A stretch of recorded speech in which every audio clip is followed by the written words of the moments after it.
And that is why I want to assure this nation that we know what we are doing. You know? We have many partners. I will give you an example. We've had the challenge of COVID before.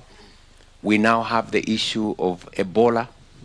But I want to assure this nation that the government of Kenya has made adequate arrangements.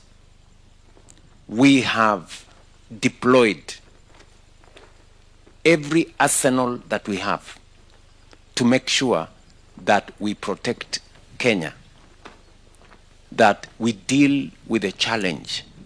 We have made preparations for isolation units, for surveillance, for treatment.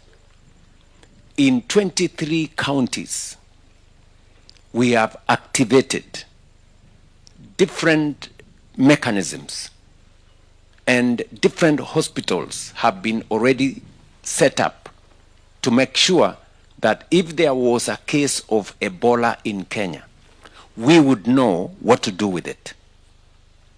As I talk to the country this evening, we are screening every day any visitor who comes to Kenya. All our borders are on high alert.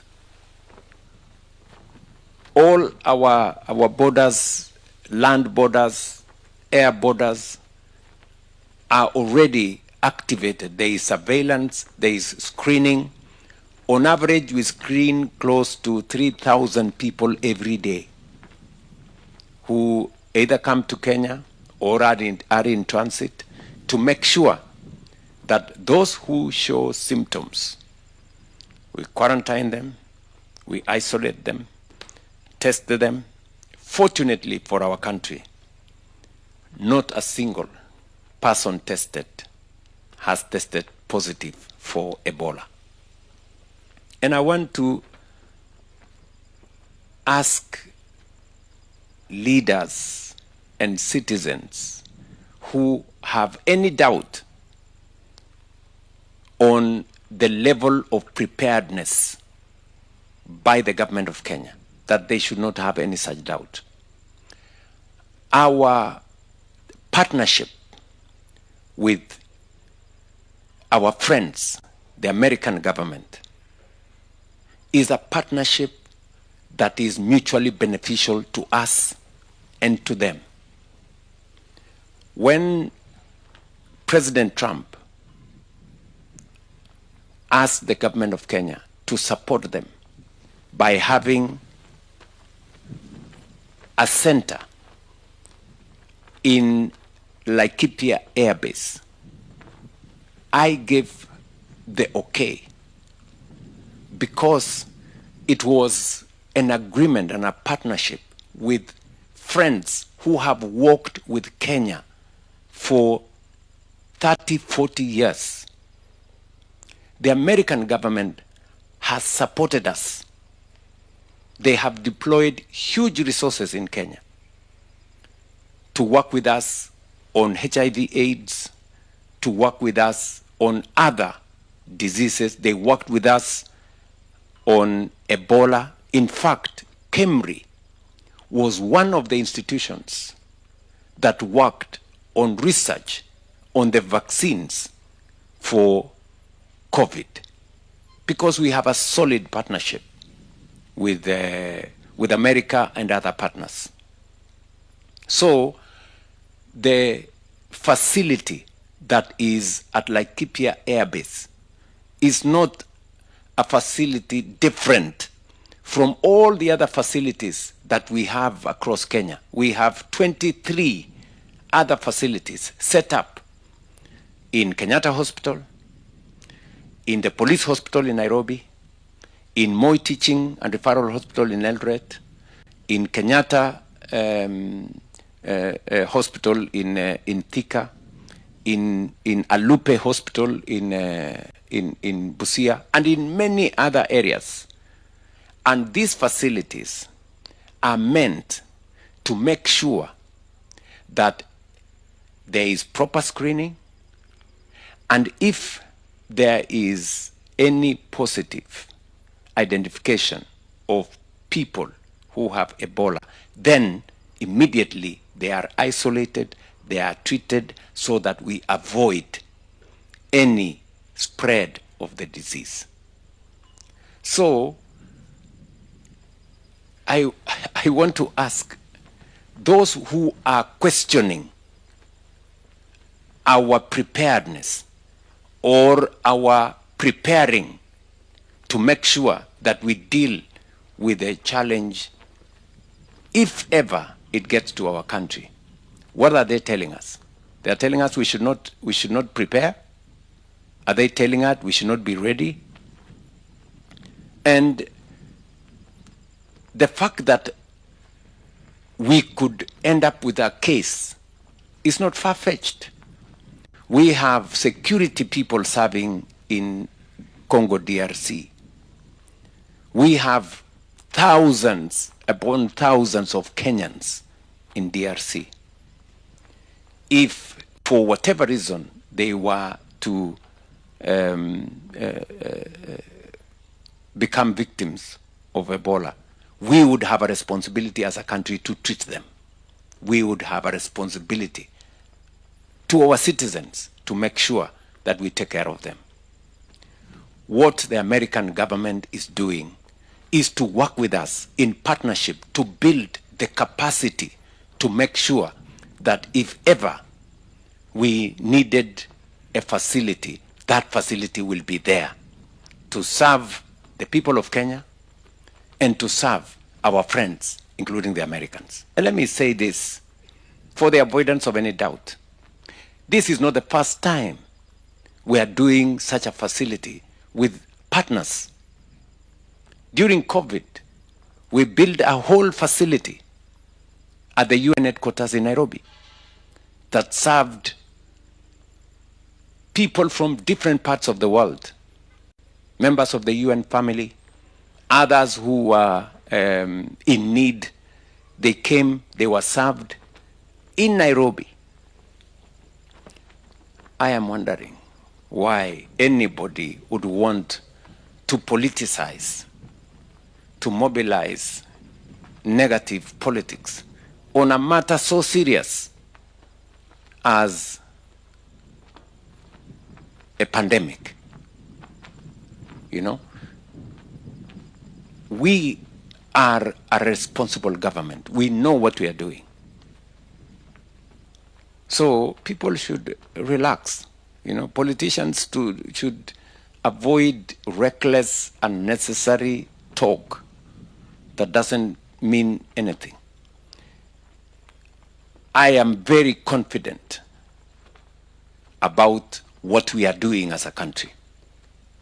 I can assure the people of Kenya that the agreement between the government of Kenya and the American government is for the good of our country and for the partnership that friends like the American government have demonstrated to us over time. They have deployed huge resources. They've given us a grant of close to 200 billion Kenyan shillings to support the building of our health infrastructure. They've done it before. It's not the first time. They're doing it again because that is the nature of international solidarity. That's the nature of friendship and partnership with people whom you share common values, like the way we do with the American people. So I say this just to make sure that anybody who wants to know what it is, this is from me. The same way I am serious and committed about making sure that every citizen, irrespective of their financial or social status, has access to health. It is the same commitment that involves our commitment to dealing with pandemics, including Ebola. So Sorry if I have gone too far into other manenos, but I think it is the security of our country that is at stake, and that is why I must speak candidly about this. Nitawapa nafasi wanahabari wenzangu ambao wamekaa kwenye panel. Labda nikimpa nafasi Fahad na Saman pia. Excellency, welcome to Wajir. Asante. I am Mohamed Saman, an national fan also from Wajir. Karibu sana. My question is, during the Madaraka Day exhibition week here in Wajir, for the first time ever, a child in Wajir has seen an emerging technology. Like, in fact, a kid from Wagberi Primary saw a robot for the first time. What is your government doing to ensure that remote areas like Wajir are not left behind in the ever-changing technology world? Thank you so much, Excellency. Thank you, my friend. Very progressive question. Just so that you know, we are rolling out a national program of making sure that we expand our fiber optic connectivity across Kenya so that we can use the digital platform to bring on board technology, you know. And so when I talk to the country about what we are doing on the digital space, it is because I believe that the future of our nation is going to be driven by technology. And that is why I said in my statement today that my pride is that the first grade 10 cohort, 52% are actually students enrolled in STEM subjects. The people who will do exactly what you're saying, they will want to know what a robot is. How do we use a robot? How does technology change the way we deliver things? In the hospital right here, when I went to open the hospital this afternoon, we were being shown a drone that is going to be delivering blood from one facility to another. That's going to delivering critical medicines. If there is, for example, a critical patient in Bute, you know, a drone can deliver the correct medicine within half an hour.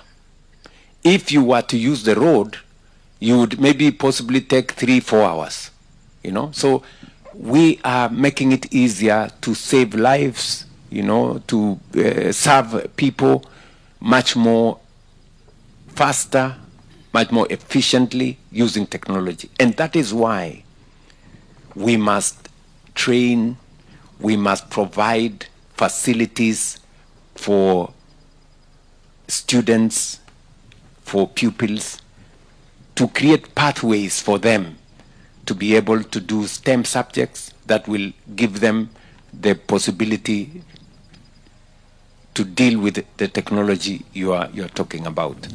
So we are spot on. We are not only doing the right thing with curriculum, and that's why, you say it's Saman. That's why I am a great believer in competence-based education. You know, for a very long time, we took kids to school to pass exams. You know, that's not all, because all our students are not gifted the same. Now we have 3 different pathways. So recognizing that our children are gifted differently. There are those who are gifted in arts. There are those who are gifted in STEM subjects.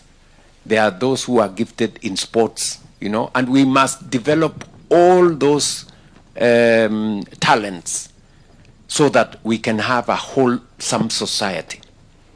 And that is why I was saying today in my statement that it is now clear to us that if 52%, and our intention is to drive it to 60% of our students, we will now be developing students who are not only good at passing exams, they will do critical thinking, they will do problem solving, and then they will be able to leverage on technology to be able to make our country better.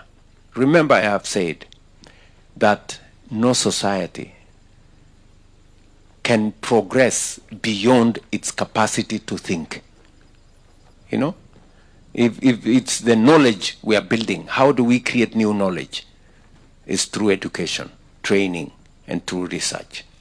So I quite agree with you that no part of our country is going to be left behind. That's why we are changing the curriculum. We are making sure that we mainstream that curriculum, and we are deploying technology. You heard me say we are building workshops and laboratories, 1,600 of them, in largely remote areas, part of them in this part of the world, to make sure that we expose our pupils and our children to the right learning tools for them to be able to participate meaningfully in driving the nation into the future. Labda swali la mwisho kutoka Mandera.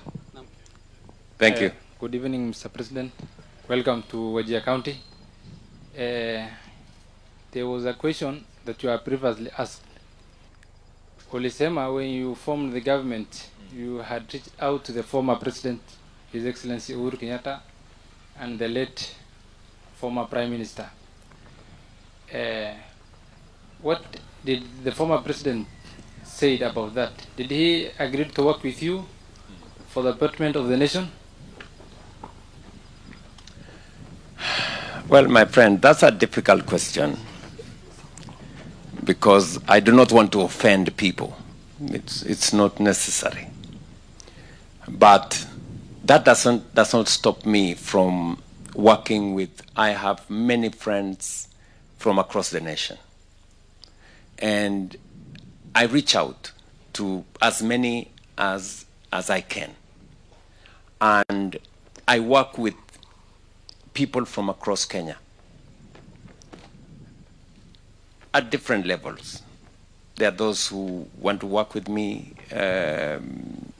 because when I thought of how do we move Kenya to the next level, and when I was developing the thinking of Kenya even beyond William Ruto, you know, as we look at Vision 2030, 2030 is right here with us. How do we stretch out that vision further? And that is why I was saying that we need to fundamentally do three things. Number one, we need to generate energy. We do not have enough energy. Number two, we need to develop more infrastructure, especially transport and logistics infrastructure, roads, toll roads, highways, airports, seaports. You know, that is, we need to put in money there. And then thirdly, we are still a country that is food deficient. We still have too many people in Kenya who don't even have enough food. There are too many. And that is why we have to do irrigation. And it's the reason why I have said that we need another 2.5 million acres to be put under agricultural production for food security and also for our exports. And that is how this region comes into the equation of food security, whether it is livestock or crop agriculture.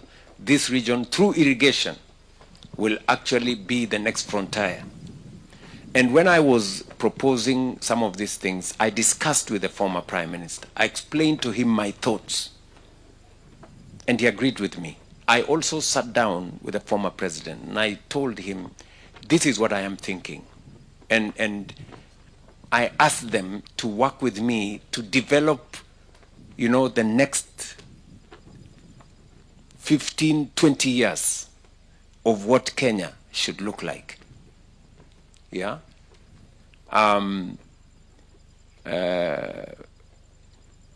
We will continue to, you know, work with everybody who wants to work with us.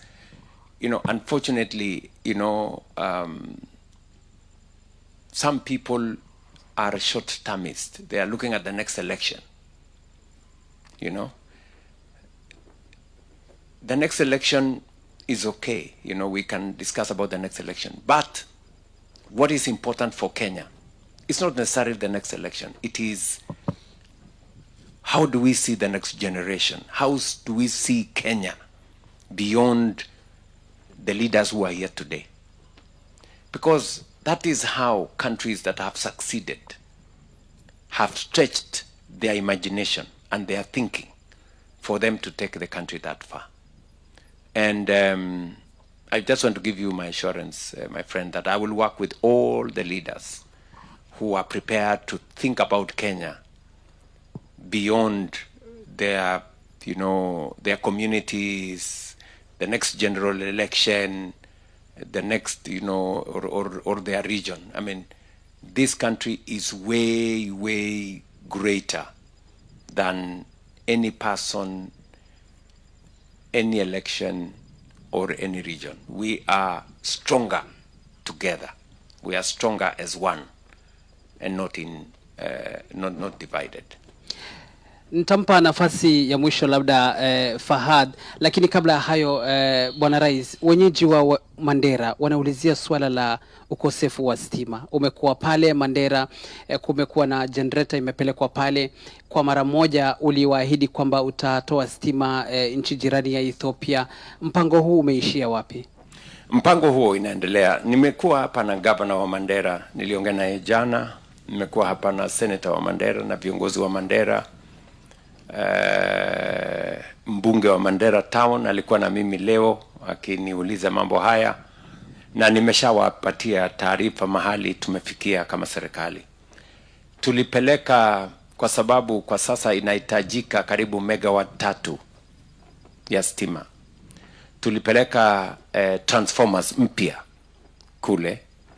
Shida kidogo ikatokea kwamba katika ile kutransport zile transformer kuna yenye iliharibika njiani na inarekebishwa, na nishawapatia hakikisho kutoka kwangu ya kwamba wizara ambayo inahusika, wizara ya kawi, inashughulika na haya maneno, na mimi mwenyewe nafuatilia kuhakikisha kwamba tunatatua tatizo hilo. Pia hapa Mandera, Wajia. Hapa Wajia, pia hapa Wajia tuko na mpango tayari. Tunafanya procurement sasa ya karibu shilingi bilioni 2.5 kuhakikisha kwamba tuna generate kupitia kwa solar megawatt 8 ya watu wa hapa Wajia, na solarization na hybridization, ndio tuhakikisha kwamba tunapunguza ile diesel inatumika hapa, na tunahakikisha kwamba kuna stima ya kutosha. Fahad. Thank you. Your Excellency, thank you. My name is Ahmed Hussein. I work with Standard Media Group. I have 2 questions, Your Excellency. The first one is, does it bother you when people say must go? Does it make you feel exhausted trying to do too much, yet people don't look like they appreciate? My second question is, Rigathi Gachagua and the opposition today said it was wrong for you to hold Madaraka Day celebrations here in Wajir, yet people from this region need basic infrastructure like schools, in the water, health sector. They blamed the local leadership in the northeastern region for failing the region, rather than the successive regimes that you paid, you rather apologize for. Thank you. I think you have helped me answer the question. Because those who are complaining about us holding Madaraka here, they have done absolutely nothing about the situation in this part of the world. It is my administration that is changing northern Kenya practically, with roads, with electricity, with water, with housing, with markets, with hostels here in northern Kenya. And it just confirms to you that those people have no vision, they have no plan, they have no agenda. They have nothing to offer except criticism for the sake of criticism. And they will blame everybody except their own ignorance and their own incompetence. When those people had an opportunity to lead, they did nothing about northern Kenya. Absolutely nothing. Some of them have been in leadership for long, right? So I don't think we should bother ourselves with those ones. Those ones are just wasting our time. And must go, must come, must do whatever. That's the beauty of democracy. You can say whatever you want. You can chant whatever you want, one time, Kazungu, and all the others. But they don't bother me one bit, because bottom line, the people of Kenya will assess every leader on account of their track record, of their vision for the nation, and of their plan for the future of Kenya. Kenyans listen. You know, when I talked to the people of Kenya in the last election, and I told them I was going to do this about the economy, I was going to do this about agriculture, I was going to do this about education, I was going to do this about health, I talked to them about housing. Today, I can face the people of Kenya and tell them, when I told you about the economy, I have sorted out inflation, I have dealt with exchange rates, I have dealt with interest rates, and today we have saved more money than ever. I can face the people of Kenya and tell them, I told you something about agriculture, that I was going to change agriculture. Today, I have transformed agriculture. Fertilizer prices have come down. We have removed cartels in the sugar industry. We have removed cartels in the coffee industry. Today, farmers are earning more money in sugar, earning more money in coffee. You heard the statistics today. Our meat exports has gone up by 80%. Our dairy product has gone up from 4.9 billion to 14 billion shillings. So I have transformed agriculture, and I am ready for the exam on what I committed and what I have done. I made a commitment that I was going to sort out health. Today, from 8 million people in NHIF, we have 31 million people. From the monies that were being disbursed by NHIF, close to maybe 25, 30 billion shillings a year. Today, in 1.5 years, we have disbursed 150 billion. 3 or 4 times that used to be done by NHIF to our health facilities. Yesterday, just yesterday, SHA disbursed 12.7 billion Kenya shillings to all our facilities in Kenya. When I told the people of Kenya we were going to have a housing program that was going to bring dignity, today Kibera is changing. I want to challenge you to go to Kibera. Just go to Wajir here. See what housing is doing to our skyline. See what housing is doing to our markets. See what we are doing in our hostels. So, my housing plan was not talk. It wasn't just promise. Today, I can face the people of Kenya and show them what I have done. I told the people of Kenya I'm going to change education. We had problems in CBC. You know, we had problems in teacher recruitment. We had big problems in funding model. Universities were closing down. Today, that has changed. Today, we have competence-based education. It's working. Today, we have hired 100,000 teachers, the highest in the history of the Republic of Kenya. Today, we have a university funding model that is getting our universities out of insolvency. That is the kind of track record Kenyans will vote for. And every leader should be able to put their track record on to the people of Kenya, you know. So that's how you transform a nation. You don't transform a nation by, must go, one thumb, and all the other sloganeering. That is, in fact, what has stalled this nation. As Korea moved on, as Singapore moved on, as other countries moved on, we were stuck in leadership that does not have a plan. I want to ask you, my good brother, those people, I will challenge them to come and compete with me on my track record, my commitment to the people of Kenya, and the plan I have for this nation.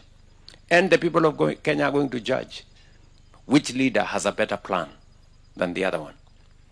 Kenyans are not going to judge anybody on account of how much you shout one slogan or the other. They are going to want to know, how is Kenya going to change? How are our children going to go to school? Which opportunities are we creating for our young people? How are we creating wealth? How are we dealing with poverty? And how are we dealing with insecurity and all the other things that challenge our nation? So don't worry about those people. We will deal with them at the right time. Shukran sana Bwana Iris. Naona kuna maswali mengine, lakini hapa pia kwa upande huu napelekwa mbio kidogo. Tumeshukuru sana muda wenu watazamaji kwa kutizama mahojiano haya moja kwa moja kutoka eneo hili la Wajir.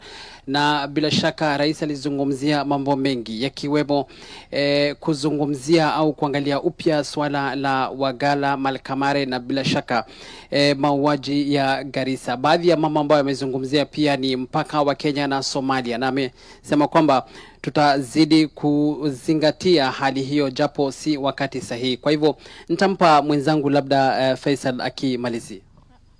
Ngenipatia kidogo one time. Gender equality.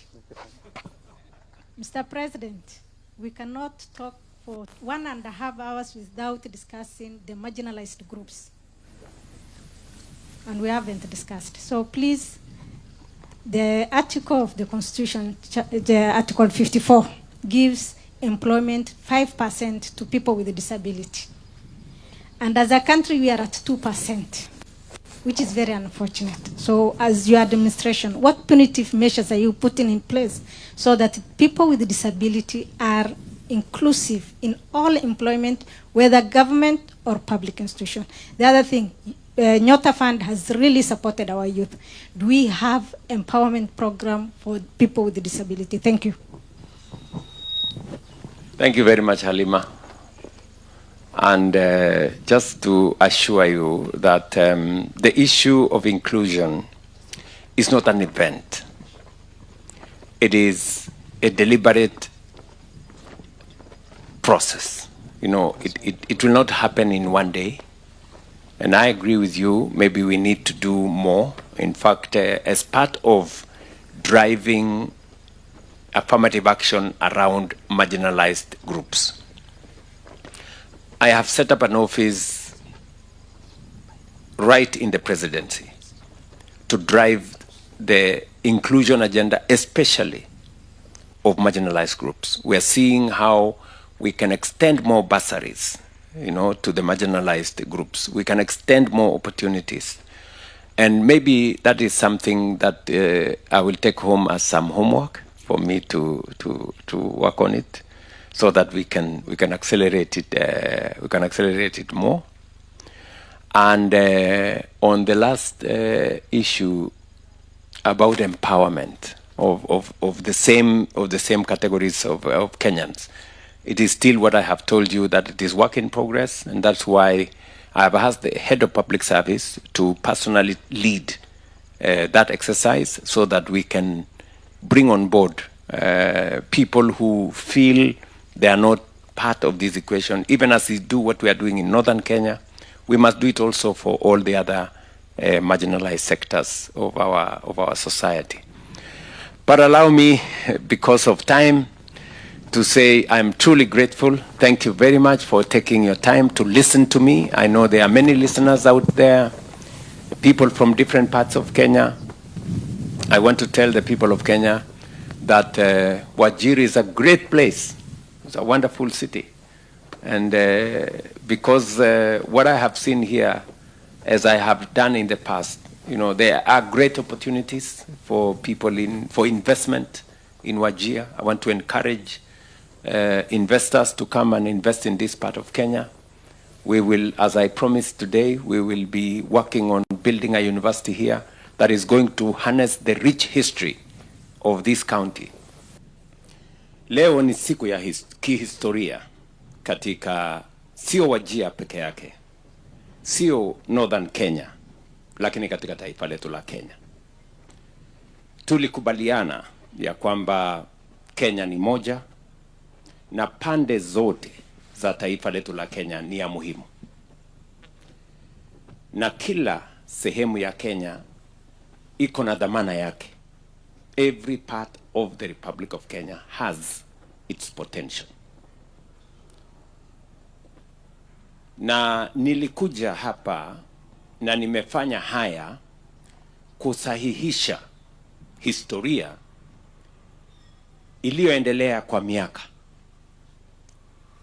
Nimezungumzia kwa mfano kuhusu sessional paper number 10 ambayo ilikuwa ni sera ya serikali kusema sehemu zinazoitwa high potential areas zishughulikiwe na maendeleo na rasilimali za taifa la Kenya, huku sehemu zingine ambazo ziliitwa marginalized, remote, kama hapa Northern Kenya, ibaki nyuma. Na nimekuja hapa kusahihisha hiyo historia na vile vile kuwaeleza ndugu zetu wa Northern Kenya ama kaskazini ya Kenya kwamba wao ni wananchi wa Kenya vile wananchi wengine wote wa taifa letu ni raia wa taifa letu. Na kwa miaka mitatu nimejaribu, sio kwa maneno, kwa vitendo, kusahihisha historia hiyo. Kwanza, uraia wa sehemu hii ya Northern Kenya iliwekwa taswishi. The citizenship of the people of Northern Kenya was contested. Their legitimacy to identification documents provided for by the Constitution were put in question. And there was discrimination, and there was selective application of standards. Right here in Wajir, in 2025, I signed a presidential proclamation to abolish that discrimination. Today, every citizen of Kenya goes through the same process. And I said it today. We are not reckless. We are doing the right thing. And I said, justice and security go hand in hand. We have to secure our country by making sure that only Kenyans get identification documents as Kenyans. And that applies to everybody. It applies to the kids in Eldoret, in Kisumu, in Kiambu, in Mombasa, in Machakos, everywhere. What we have removed is the discrimination. that different standards are applied to different citizens on the basis of their ethnicity and on the basis of the region they come from. So I am very proud that today was a turning point. Apart from removing wacha niongee Kiswahili, mbali na kuondoa ile changamoto ilikuwa kwa wananchi wa sehemu hii ya Northern Kenya kupata vitambulisho, vile vile tumeweka mpango kamili kuhakikisha kwamba maendeleo vile vile ya barabara, ya stima, ya maji, ya housing, ya markets, ya hostels na pia ya ufugaji imefikia Northern Kenya kama vile inavyofikia wananchi wote wa taifa letu la Kenya. Wakati nilikuja hapa na nikazungumzia ile barabara kubwa ya kilomita 750, watu wengi waliona tu ni mzaha, ni yale tu mambo ya kawaida ya siasa, kwa sababu watu wengi hawana imani ya kwamba inawezekana. Na hiyo ndio changamoto kubwa tulio nayo, ya kwamba watu wanataka mambo yafanyike instant, lakini kujenga taifa ni hatua kwa hatua. Leo mimi nafurahi hiyo barabara inaendelea katika sehemu nyingi. Kuna sehemu mbili ambayo ilikuwa katika program nyingine inaitwa Annuity, kutoka Modogashe, Habaswein mpaka Samatar, na kutoka Ramo mpaka Mandera. Hizo sehemu mbili sasa nimebadilisha. Tumepata marafiki wakiwemo watu wa World Bank, na sasa hizo sehemu mbili pia nimetoa kutoka Annuity, nimeweka katika program hii, na sasa tutaendelea na ujenzi. Vile vile nimekuwa hapa kwa mambo ya stima. Tumeonelea sehemu hii kwa sababu ya umbali kutoka the main grid. Tukasema njia ya rahisi ya kutatua matatizo ya stima sehemu hii ni kuwa na mini grids. Na tumeweka pesa karibu bilioni 8 katika counties hizi tatu kuhakikisha kwamba tunashughulikia mambo ya stima. Na leo basi tumekuja hapa kuwa na maadhimisho ya kwanza ya Madaraka Day kwa miaka 63 ikifanyika katika sehemu hii ya Northern Kenya, ambayo iliitwa Closed District, ikaitwa Northern Frontier, ikaitwa majina mengine mengi. Lakini leo hapa Wajir, Kenya mzima wamekuwa hapa, na sherehe ya madaraka imefanyika Wajir kwa stadium ambayo tumejenga, kudhibitisha ya kwamba pande zote za taifa letu la Kenya ni sawa.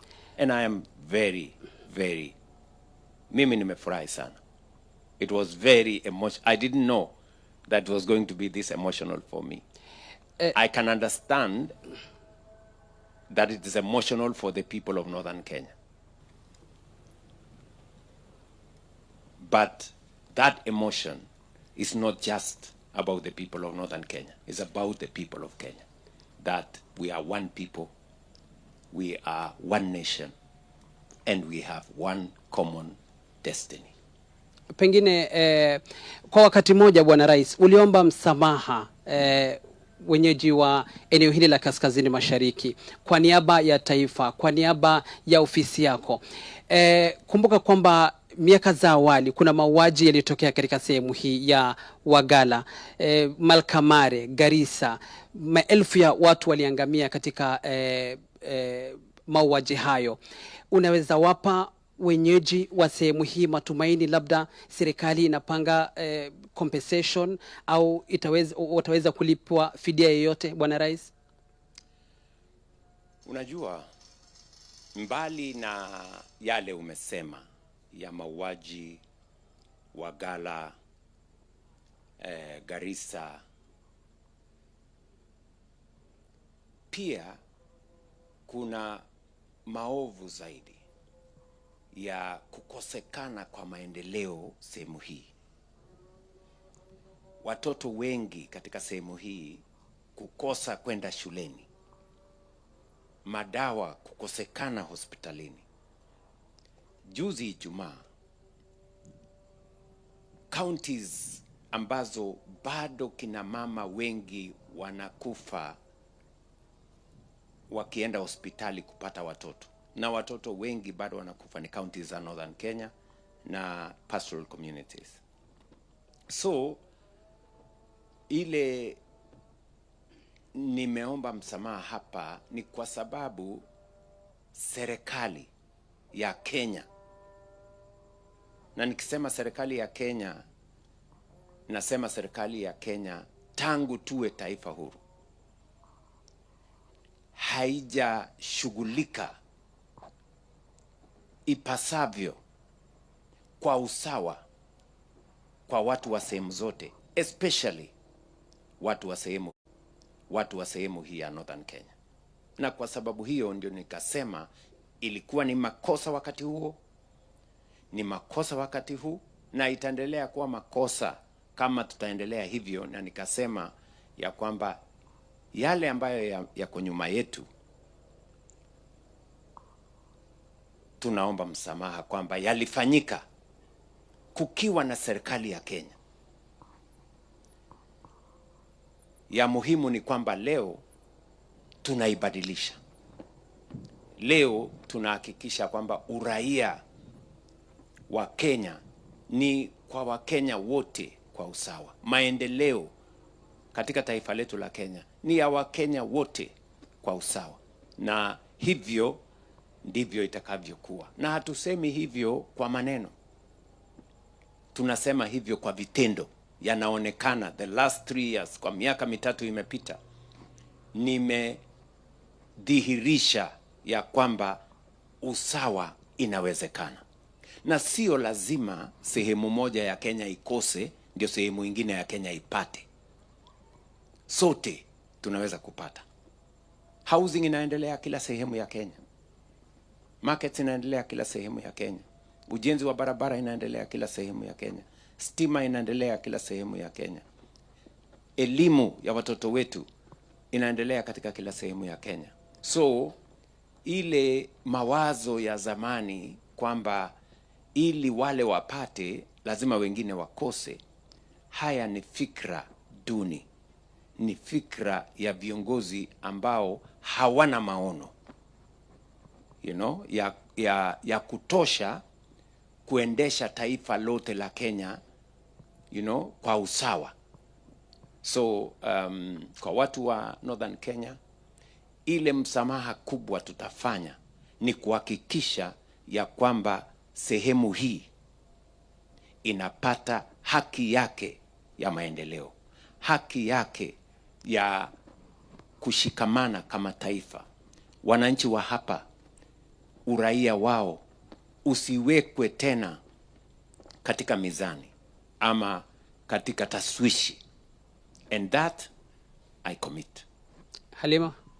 Thank you very much, Mr. President. We really appreciate the program of the road, especially the removal of the annuity program. You have said we will start soon. How soon is that? Because it is the wearer of the shoe who understand the importance of that road and for the people of Northern Kenya. My second question is, as today we celebrated Madaraka Day, you have seen how our students performed very well if given opportunity. But still in Northern Kenya, we are lacking in terms of infrastructure in our schools.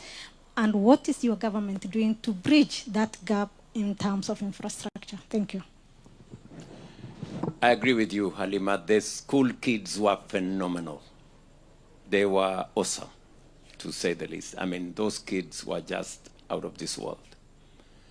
And they confirm that all our children deserve the best from us. And we should never, ever discriminate against any part of Kenya, because those children are innocent. They want a future like their colleagues everywhere in Kenya. And that is precisely the reason why I sat down with the leaders of this northern Kenya. And I did so when I was Minister for Education. I remember I sat down with the MPs and I told them, look here, you must persuade the people of northern Kenya to go to Teachers Training College so that they can come and teach the children of Kenya. I'm very happy that several years down the road, we now have 4 functioning teachers training colleges in northern Kenya.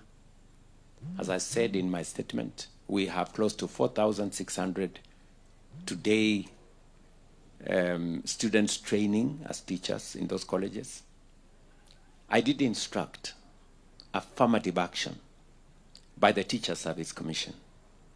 We've hired an extra 1,800 teachers beyond what TSC have hired across the country, just to make sure that the children of northern Kenya, many of whom have had very serious shortages of teachers in their classrooms, have a teacher before them.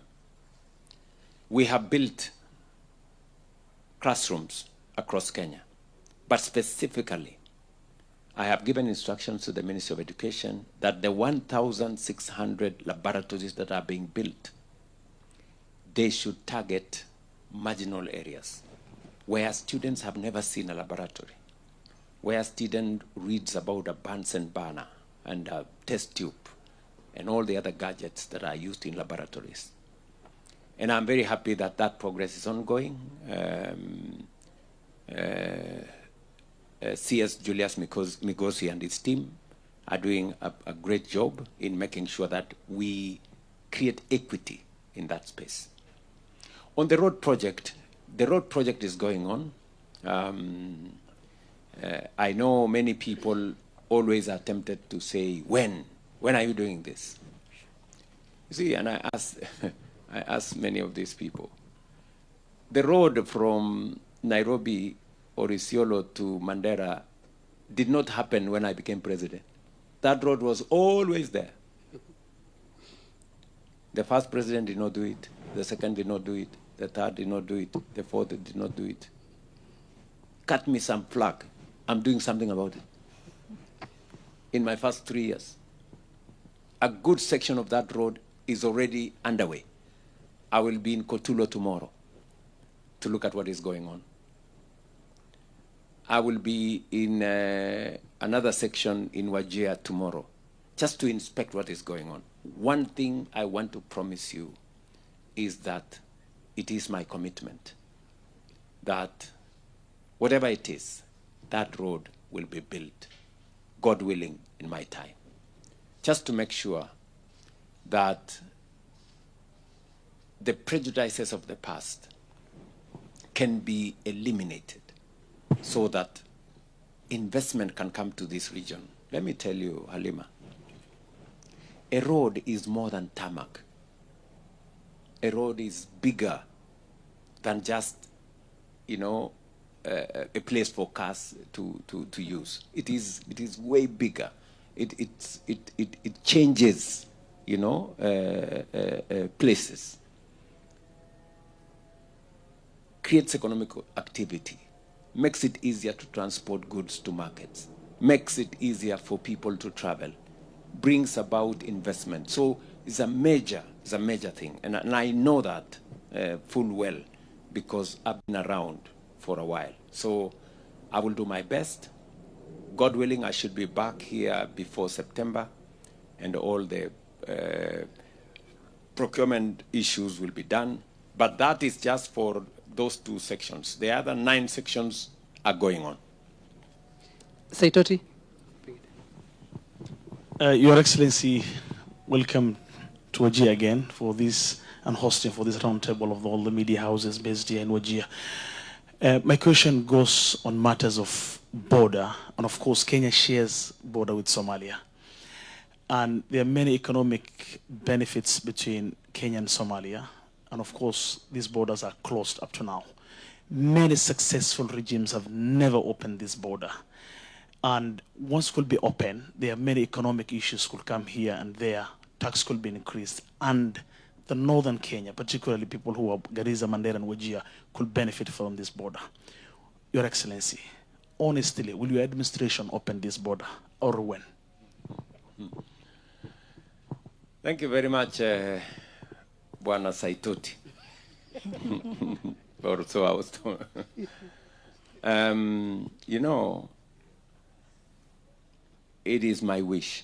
I really, I really thought I would have opened those borders by now. But unfortunately, there is always a delicate balance between security and commerce. And we must protect both. We have had challenges with our border with Somalia because of the things that you all know.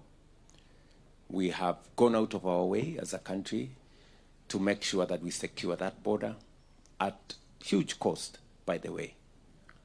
We have our own men, gallant soldiers in Somalia, protecting our country from within Somalia. We are working with many partners. Unfortunately, over the last 2 years, there hasn't been a coherent plan on how to deal with the challenge in Somalia. That's what has slowed the steps that I had put in place. Today, we do not have a predictable funding model that is supported by the international community to secure Somalia. The troops that are there in Somalia from different countries are not, there is no predictable mechanism. In fact, in many instances, we've had to use our own money to keep our security men in Somalia. That has complicated the whole program. Number two, because there are two problems. That one, and also the problem is that we have a challenge of politics again in Somalia. Currently, there is an ongoing process that is not quite agreeable to all the states in Somalia. And we have, we're trying to assist them to create some understanding. Because if you do not have unity of government in Somalia, it becomes much more difficult to provide security. And I appreciate that there would be a lot of commerce between Kenya and Somalia, and indeed Kenya with all the other countries. Cross-border trade is a thing that we all aspire to. It is the reason why we have the East African Community. It is the reason why we have COMESA. It's the reason why we have Africa Continental Free Trade Area, to try and eliminate barriers, remove roadblocks to trade, because trade benefits everybody. So we're still assessing, we are still looking at opportunities to see how we can open the border, but that is a delicate balance that we must always keep in check to make sure that we do not do one and lose the other. Okash. Thank you so much, Mr. President. My name is Abdikader Rukash from Kulam Post. That's one of the leading digital media in this region, northern Kenya. Secondly, I want to ask 3 questions, and I think you will allow me. First, there were a lot of presidents in this country, and you proudly said that you take pride in taking northern Kenya part and parcel, to be part and parcel of this country into the fold. what really, take us through your mind, what really took, how do I put it? What really inspired that decision to hold a Madaraka Day celebration in Wajir? What inspired that decision in your mind? The second question, in the TJRC report, if I take you back, the report called for three things: a sweeping institutional reforms, widespread reparation for the victims, and an apology. We have the apology. How soon are we going to see reparation?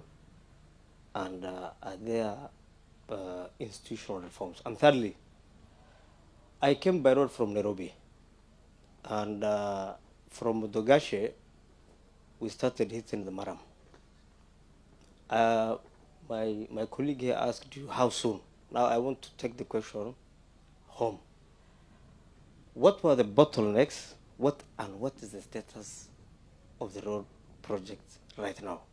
Because a lot of times we have seen the machinery, we have seen you on the ground, but I'm not asking when, I'm not asking how, but what were the bottlenecks and what are we doing about it? Thank you. Thank you very much, Ukash. And I'm very happy to know that you run a digital media house. You know, it's quite it's quite a stroke of a genius. I mean, to have people like yourself, you know, looking at new spaces, you know, for opportunity. You know, it's not the traditional newspaper, it's not the traditional media house. And I think I want to commend you and those in that space.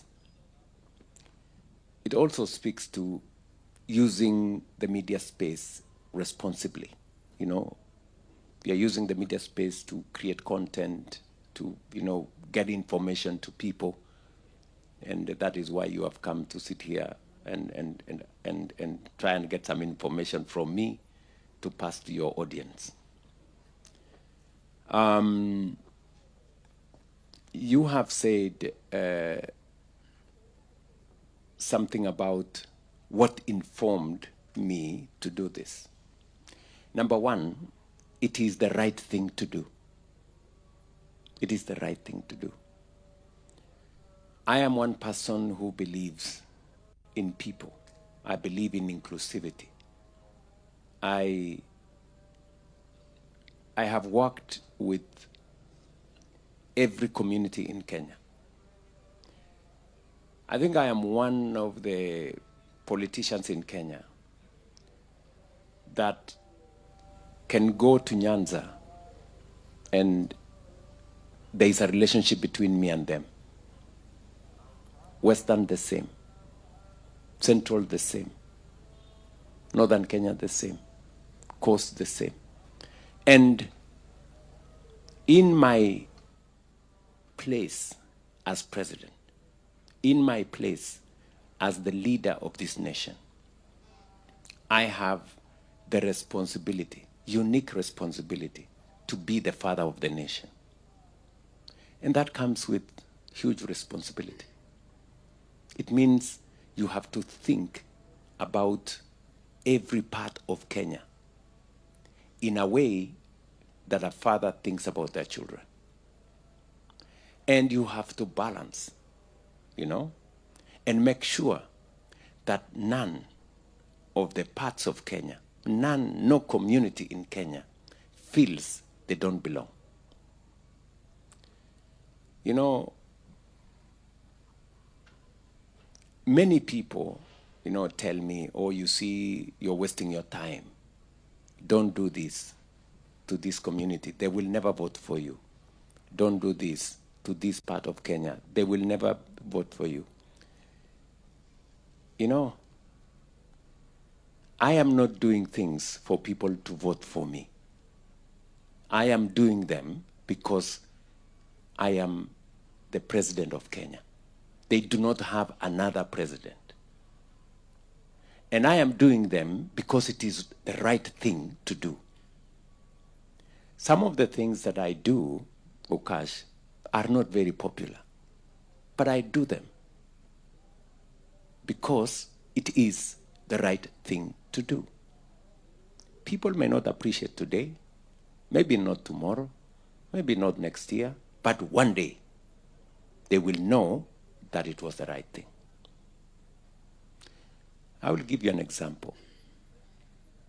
And just so that I contextualize what you have asked me. When I drove the program of housing, and there was the housing levy that created the housing fund, it required contribution of 1.5% by every Kenyan and 1.5% by their employers. And it was a difficult thing, you know. So many stories were said, you know, this man is a Sakayo, I don't know what, you know, those things. But today, 3 years down the 3 years down the road, every part of the Republic of Kenya is changing. And I tell you, without the housing levy, without the housing fund, everything you see, from the houses right here in Wajir, from the markets you see, from the hostels, our own children, we are building hostels for 180,000 students. You know? So, that is what changes a nation. The right decision changes a nation. And so that, to put it in context, what informs my righting the wrong that was done to the people of northern Kenya is because it is the right thing. Up to now, there are people who are questioning me. Why are you doing this? Why are you building a big road for 100 billion to nowhere? There are people who think like that, even up to now. There are people even who are questioning, oh, what is so special about, they're even saying a stadium in Wajir is the wrong priority. You know? Because people cannot see beyond what is popular. People cannot see beyond what is convenient. Yeah? There are people who are still even questioning me. Oh, you see, why did you remove vetting? You know, terrorists are going to be to get Kenyan ID cards. You know, such pedestrian thinking.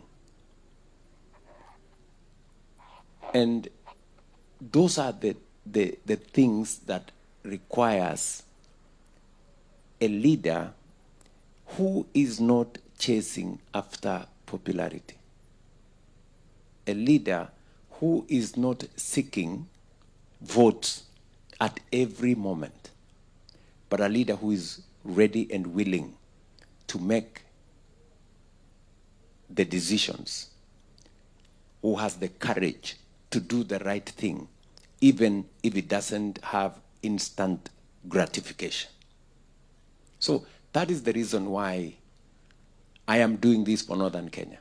Other presidents had an opportunity to do it, but I have decided that it is in my time that I want to do this. It is the right thing for the people of Northern Kenya. Number two, you have said about the TJRC, and it's talking about reparation, it's talking about all the things that need to be done. As I told you, Rome was not built in one day. Yeah? We've had a new constitution for the last now 15 years. But at least the journey towards correcting the wrongs of the past has begun. Northern Kenya is getting what is due to them in terms of the education of their children, the development of this region, whether it is in roads, whether it is in electricity. We are working on water. and all the other things that this region deserves, we are on course. We are correcting the discrimination on issuance of IDs, and we are making the steps. I am very confident that in due time, we will finally, do what is right in full to the people of Northern Kenya. On the matter you have mentioned about the road, I agree with you that did you at any one time use part of the road that's already built? I wasn't fortunate enough. Yes. I would suggest that you do. And I would suggest that you come with me tomorrow to Kutulu. Am I invited? Yes. You can count what I have said as an invitation. Thank you so much. So that you see part of the road, part of the sections of the road that we are working on. And I am very proud of it. It is phenomenal what's going on. The section from Modogashe, I am briefed by the ministry that the consultant will be appointed this month. The procurement will happen next month. And God willing, by August, latest September, we will come and with a contractor to begin the works. That is both on the two sections, Modogashe to Samatar and from Ramo to Mandera. And I am very persuaded about it. We had to terminate the contract, the annuity contract that was there. And to avoid legal problems, you have to take it through a process. And I think that's what took a while. Of course, some of the sections, some contractors also brought issues that there wasn't enough security. But I have mobilized the whole of government. There is adequate security to make sure that this road is built, because this road will also be a security road. It will actually change the security of this region, and that is why it is important. Pengine Faisal. Thank you, Mr. President, for this roundtable. I'm Faisal Abdurrahman from Citizen TV. I have two questions. The first one is about inclusivity. You have many times emphasized on inclusivity, Mr. President. How can this be made constant when, in a national discourse, when a regime after regime flip the scale of equality? The second question is about the opposition is accusing you for using this strip as a belt and not a real development. What's your response to them? Pardon me again, they are saying what? They're saying you are using this strip to Wajir as a belt and not a real development. What's your response to them? Thank you very much. My commitment to inclusion goes beyond this trip. It goes beyond Northern Kenya. When I had the opportunity,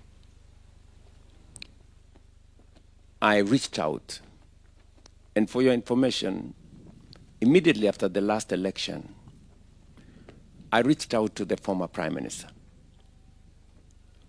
because I wanted to build politics that accommodates and that gives us a chance to move together as a nation. I reached out to the former president, and it was my intention also to make sure that we move together. And so when I talk about inclusivity, I am not talking in compartments. Today, we have a broad-based government.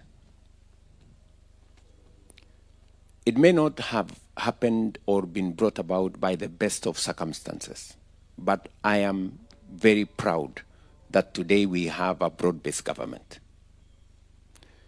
One that creates the opportunity for more people to work together, to bring people together, to create a sense of belonging to different parts of Kenya, different communities, different people from different political persuasion. And it was deliberate for me to form the broad-based government. I was very deliberate about it. There were people who are opposed to the formation of the broad-based government because, you know, many people don't see things from the same point of view. Some people are very unhappy that, or those who did not vote for us, people who are undeserving are now part of government. Some were complaining, how can the Minister for Finance come from a certain region, that kind of thing. It is that kind of mentality that we must dismantle. And I did some of these things deliberately, you know, to demonstrate to Kenya that any Kenyan from any part of our republic can serve in any capacity. I remember, for example, when I appointed the late General Ogola as the CDF. I mean, many people came and told me, you know, oh, you see, you're going to be overthrown, I don't know, blah, blah, blah. You know, some, you know, small talk that has completely no basis at all. Build on suspicion, build on prejudice against other people. I remember it was the same years back when, for the first time, President Moi appointed General Mohammed as CDF. Many people said then, how do you appoint somebody from the shifter community to be, you know? Those kind of prejudices are prejudices we must dismantle in Kenya. And that is what drives, those kind of prejudices drives exclusivity. And so it is my firm belief that inclusion is not a favor. Inclusion makes us a stronger nation. It makes us, it creates synergy that then helps us to drive, you know, the country forward.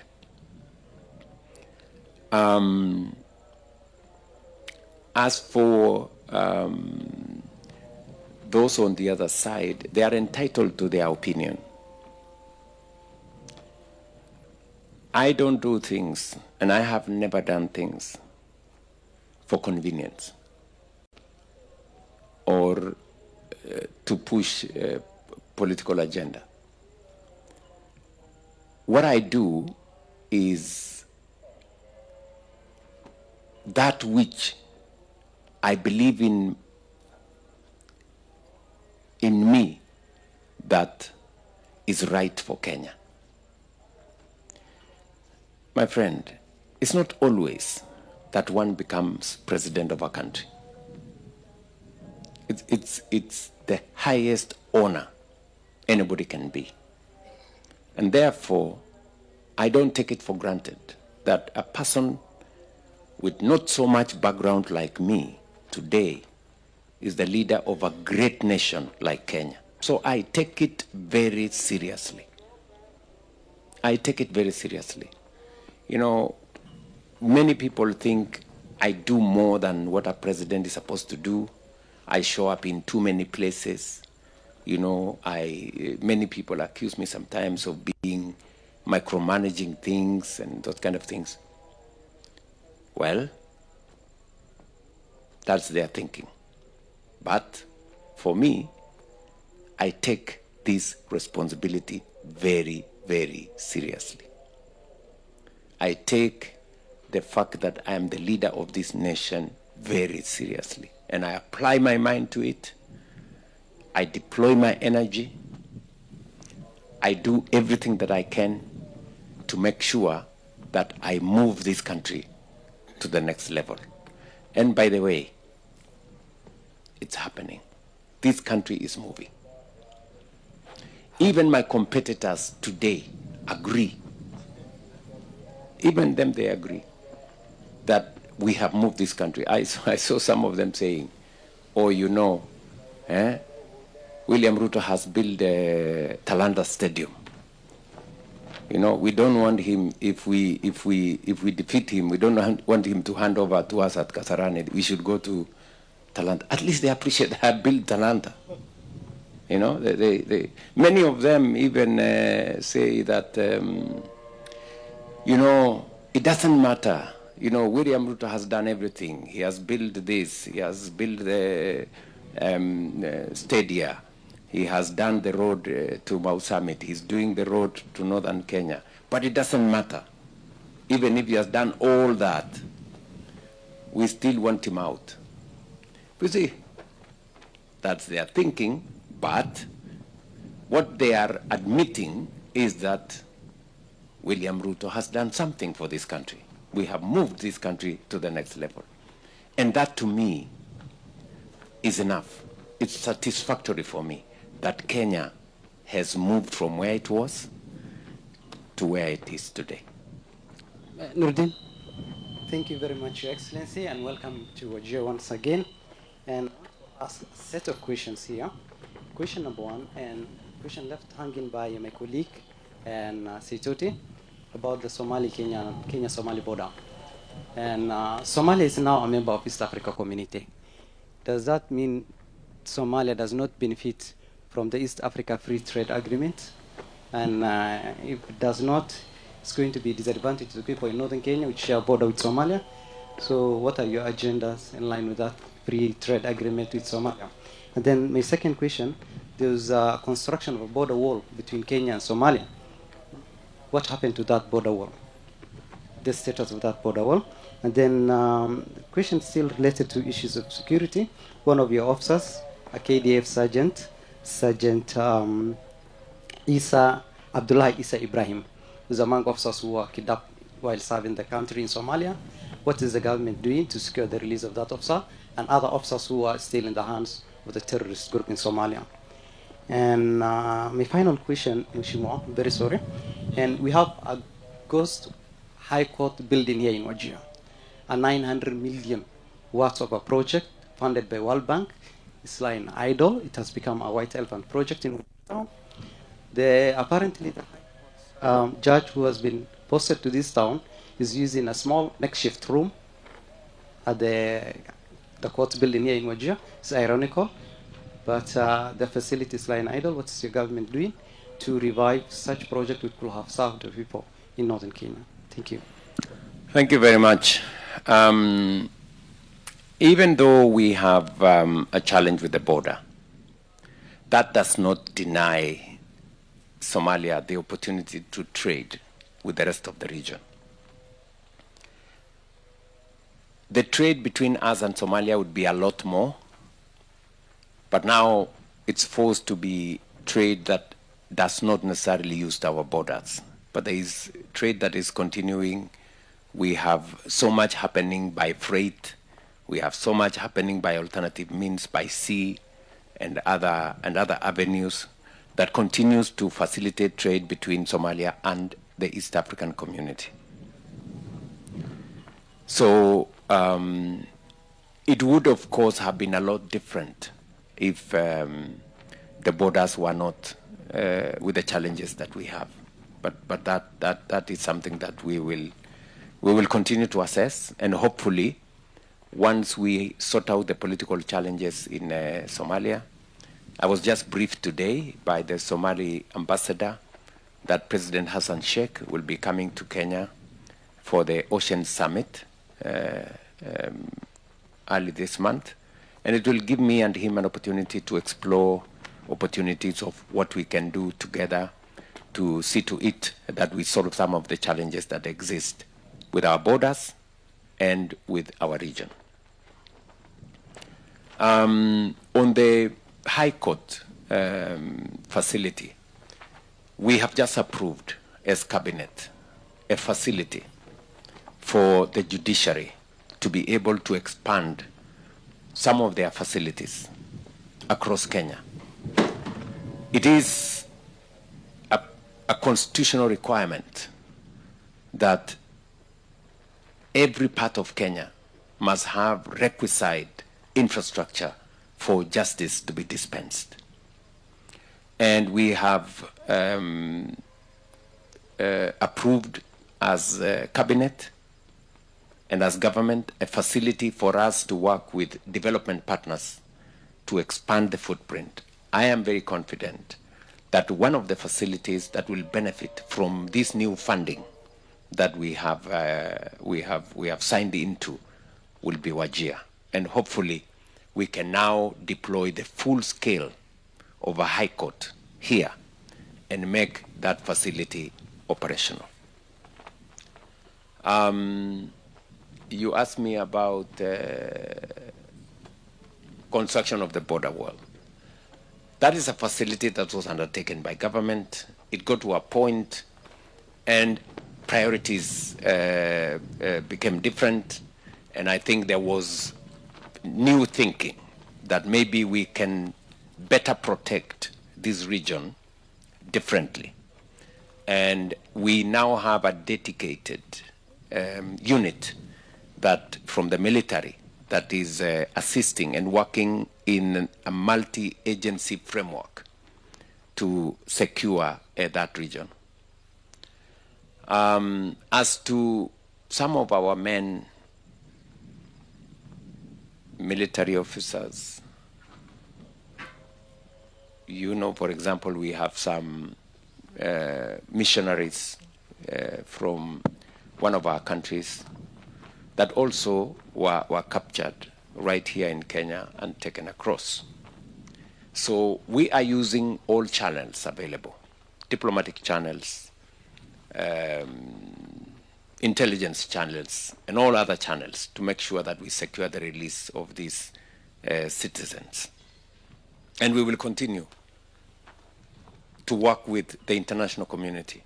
We will continue to work with the government in Somalia and all other actors, and with the support of friends from across the globe, the United States and others, to help, you know, diplomatically secure the release of these citizens, some of them citizens of other countries that were caught up in these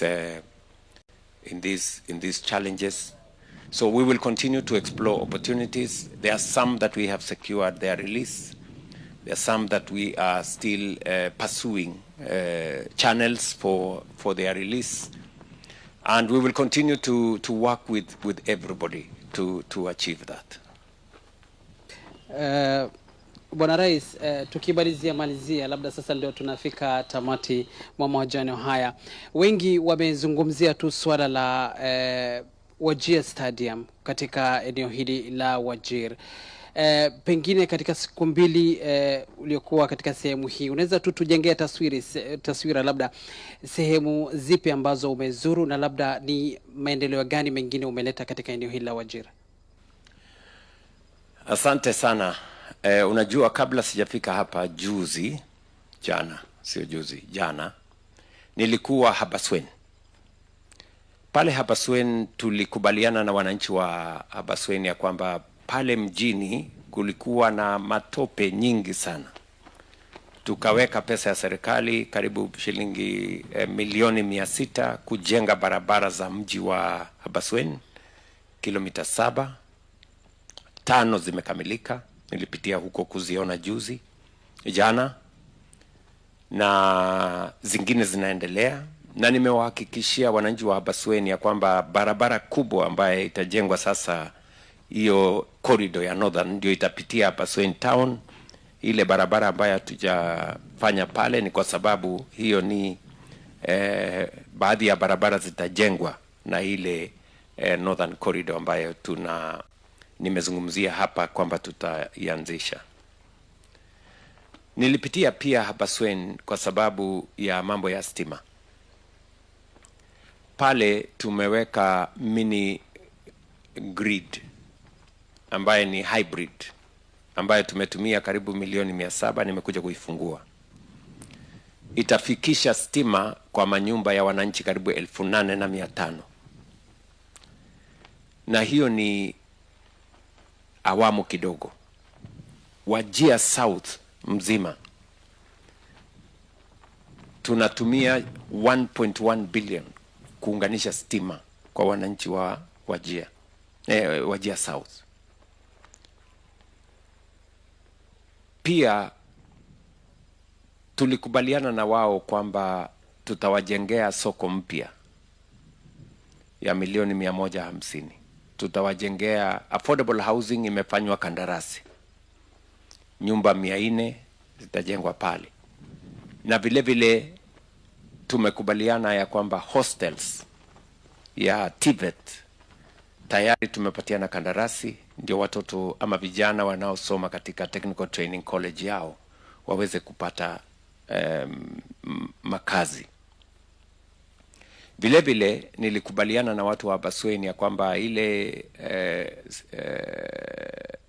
airstrip iko katikati ya town, tutakubaliana na wao tuiondoe nje kidogo ndio tuweze kuwajengea tena upya. Baada ya hapo nikaenda Griftu. Griftu ni mahali nilienda wakati mmoja, nimeenda kule mara nyingi, lakini wakati mmoja nilianza kwenda pale nikiwa waziri wa kilimo, na tulianzisha pale college ambayo nimefurahi ya kwamba sasa tumeinua. Miaka 4, 5 hivi iliyopita tulitoa pesa ya serikali karibu shilingi milioni 300 to upscale, the livestock training center in Griftu.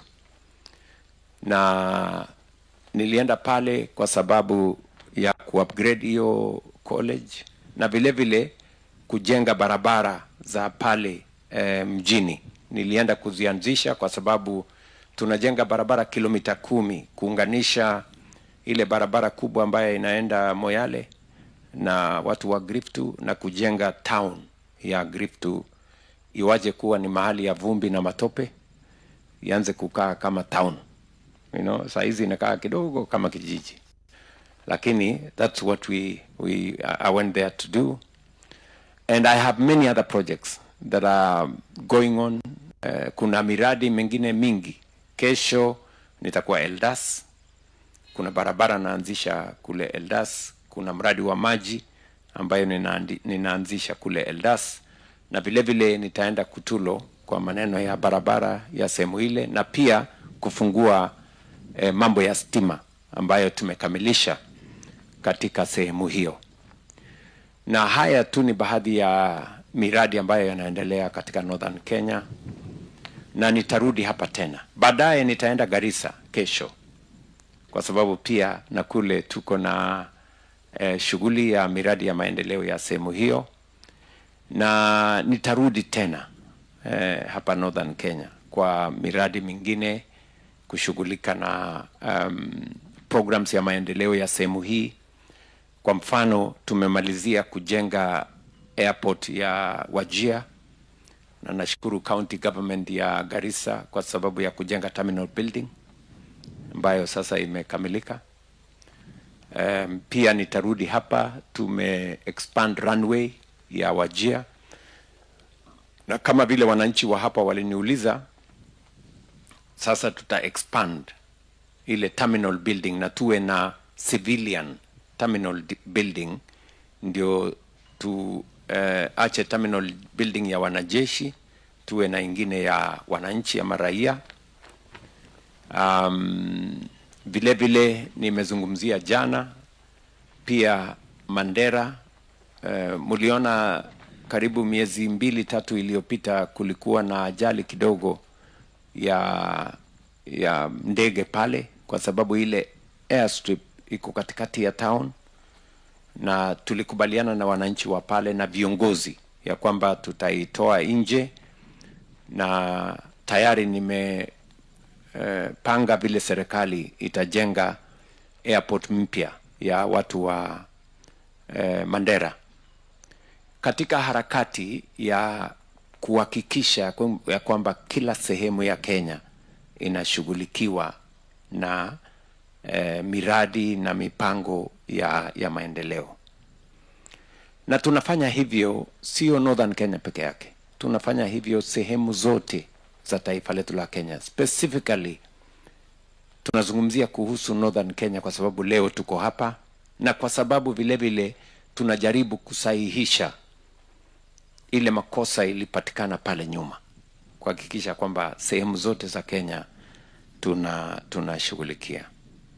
Mimi nimefurahi sana leo, pia nimeenda kufungua hospitali ya level 5 ya Wajir, na nataka niwapongeze viongozi wa hapa, hasa governor wa hapa na members of the county assembly kwa kufanya kazi mzuri ya kujenga hiyo level 5 hospital. Ile nimekubaliana na wao ni kwamba tutawasaidia katika equipping, kuweka vifaa ya kuhakikisha kwamba hiyo hospitali inahudumia watu wa Wajir. Na tayari equipment ambayo tumetoa kama serikali ni karibu milioni 300 ikielekea 500 ya matumizi kwa hospitali za watu wa Wajir. Different x-ray machines, digital x-ray machines, CT scans na yale mengine ambayo yanatumika katika mahospitali zetu. Tumekuwa na changamoto pale nyuma ya vifaa kupatikana, but we developed as a government an innovative equipment deployment mechanism that does not put a strain on either the county or the government or the facilities, but they are done in a manner that is mutually beneficial between the private sector and the public sector. So mimi nimefurahi sana kuwa hapa katika county hii na katika sehemu hii ya Northern Kenya, na mimi nataka niwaeleze wananchi wa Kenya kutoka hapa Mandera, mambo ya afya ni mambo ya muhimu sana. If there is one thing that I am very, very passionate about, is the health of the people of Kenya. And I can see with clarity the opportunity that is there for us to equalize all Kenyans so that we can live by the constitutional imperative of Section 43 of our Constitution, that health is a right of every citizen, irrespective of their social or economic background. And that is why we have deployed as government the largest program in the history of Kenya is universal health coverage. Today we have 31.5 million Kenyans registered. The largest program ever. And I want to say this, that the universal health coverage we are driving in Kenya, the innovation that we have put in, the digitization, the deployment of technology, what we are doing with supply of commodities, what we are doing with deployment of equipment will be the most progressive universal health coverage, not in Kenya, not in our region, in the world. Mark these words. You will come to know what I'm saying is the correct position one day. What we are doing in Kenya, we have worked with many countries. I was in Egypt, Ghana, and different places. What we are doing in Kenya is transformational. It is transformational.